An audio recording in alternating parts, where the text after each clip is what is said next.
Assalamualaikum warahmatullahi wabarakatuh. Waalaikumsalam Bismillahirrahmanirrahim. warahmatullahi wabarakatuh. Alhamdulillahirrahmanirrahim. Wa bihi nasta'inu umur dunya waddin. Wa ala alihi wa sahbihi ajma'in amma ba'du. Pertama-tama kita sama-sama memanjatkan bersyukur kepada Allah Subhanahu wa taala atas nikmat taufik serta hidayahnya kepada kita semua. Hingga pada kesempatan yang berbahagia ini, mulia ini, hadir di majelis zikir pulang terus masuk pandai dalam sama-sama kita menjalankan kewajiban kita, rutinitas kita.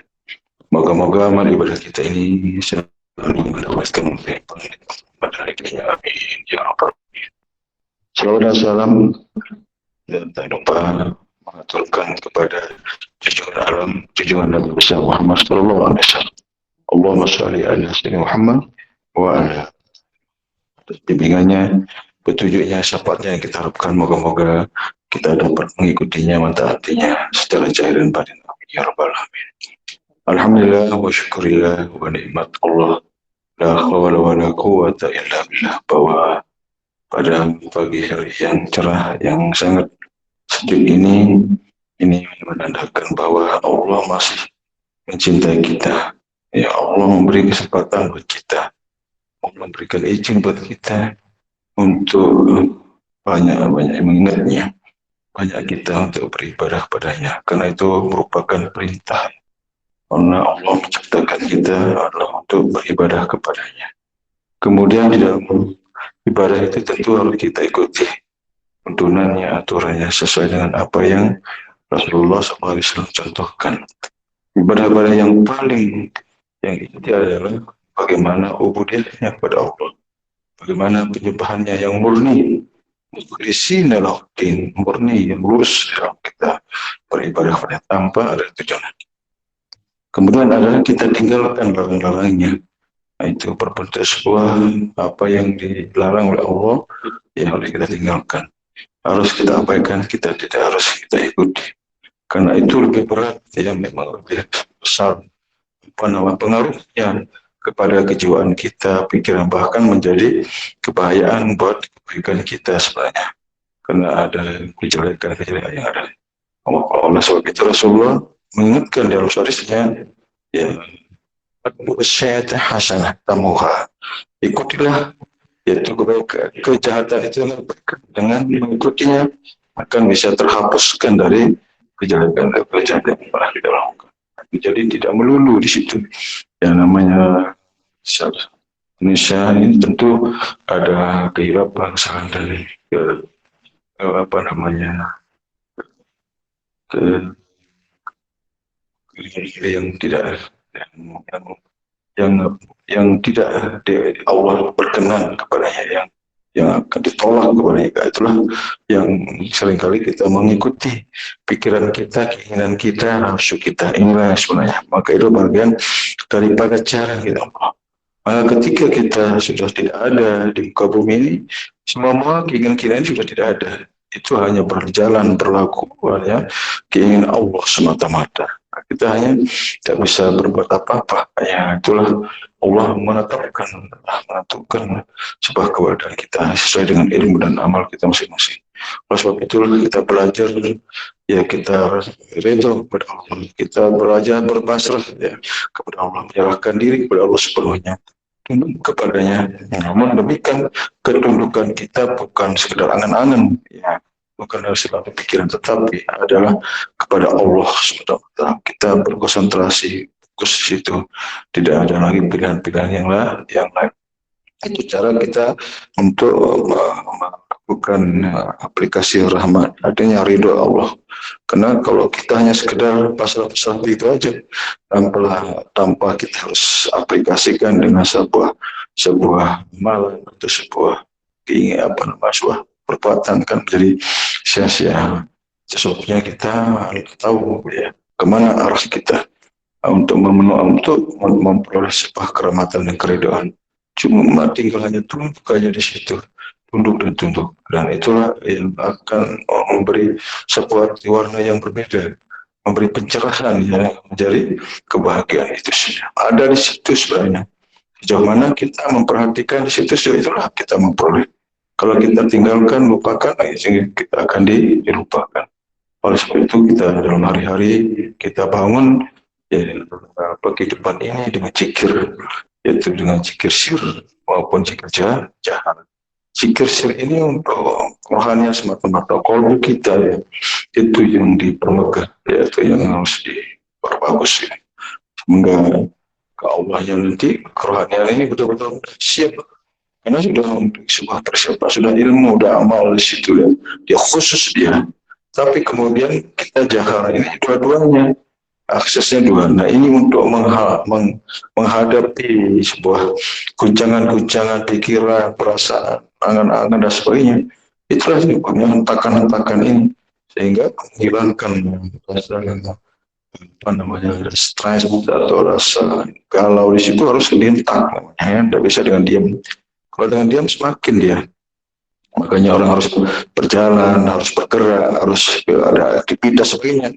Itu untuk menghilangkan suasana itu. Tapi kita lebih nyaman ya. Zikir yang paling lebih ideal ya untuk menghilangkan semua itu. Itu makanya hentak. Yang saya hentak yang lepas kita. Baru termasuk ke wilayah sirnya, udah nikmat sekali ya. Nah itu sebabnya kita terus membangun melalui zikir. Bangunlah jiwa dan bangunlah raga. Jiwa ini kan dibangun melalui zikir. Jiwa ini supaya megah, supaya akan memperoleh satu harum semerbak nanti sampai membias ke alam namanya di alam zahir ini, dimunculkan itu bau harumnya ya, tanda-tanda orang-orang yang beriman, orang yang baik itu Allah kasih tanda-tanda sehingga orang akan mengaguminya. Wah itu memang dia orang baik, itu orang sabar, itu orang tawadu dan sebagainya. Itu sebenarnya. Jadi suatu hal yang baik tentu diwarnai dengan baik. Nah, itu sebabnya ketika kita melakukan hal yang buruk, yang tidak bagus, tentu akan tercium bau yang tidak bagus kan begitu sebenarnya. Ditampilkan Allah, Allah memberikan bukti, gitu kan? Bukan sekedar hanya janji-janji. Wa may ya'mal miskal lazati khairan yarah wa may ya'mal miskal syarrin yarah. Kebaikan yang sebesar zarah pun Allah memberikan, perlihatkan. Dan sebaliknya kan begitu. Dan itulah sebabnya kita bangun-bangun halqa zikir dengan amalan kita yang sudah kita sudah diizinkan ya untuk mengilmukan, mengamalkannya. Nah, itu yang penting. Jangan kita ikut-ikut.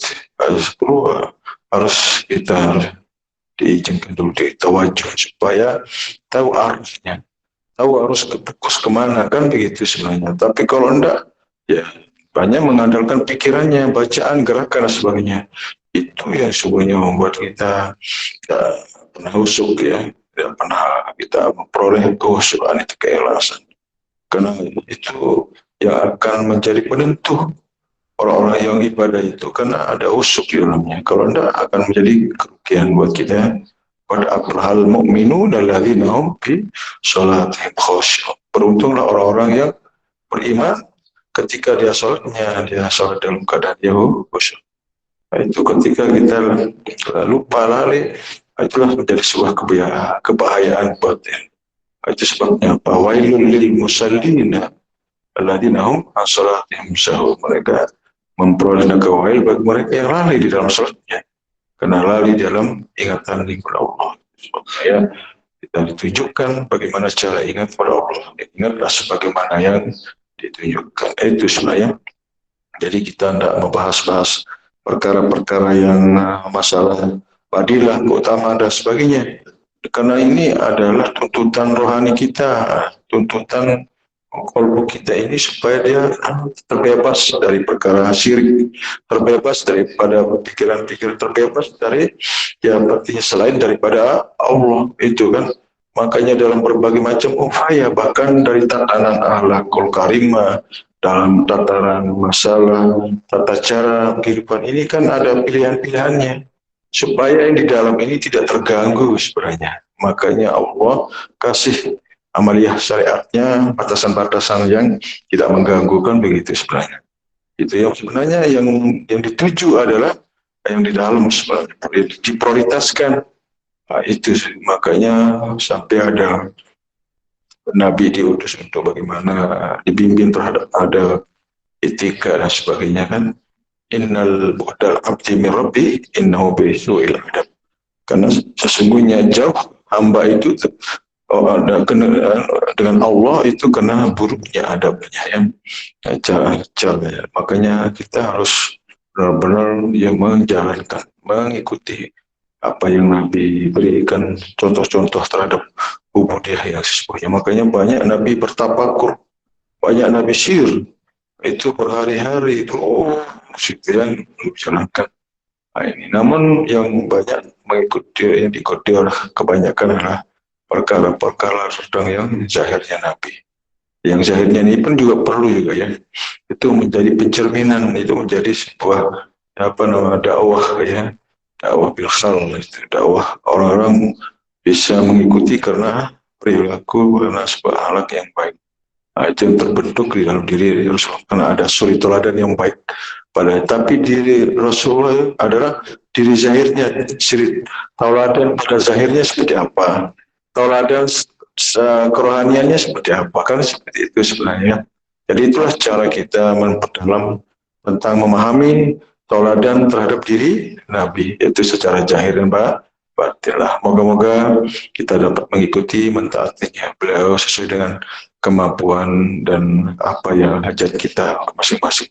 Demikian penjelasan, moga-moga bermanfaat untuk kita semua. Kurang lebihnya mohon maaf. Wabillahi taufiq. Assalamualaikum warahmatullahi wabarakatuh.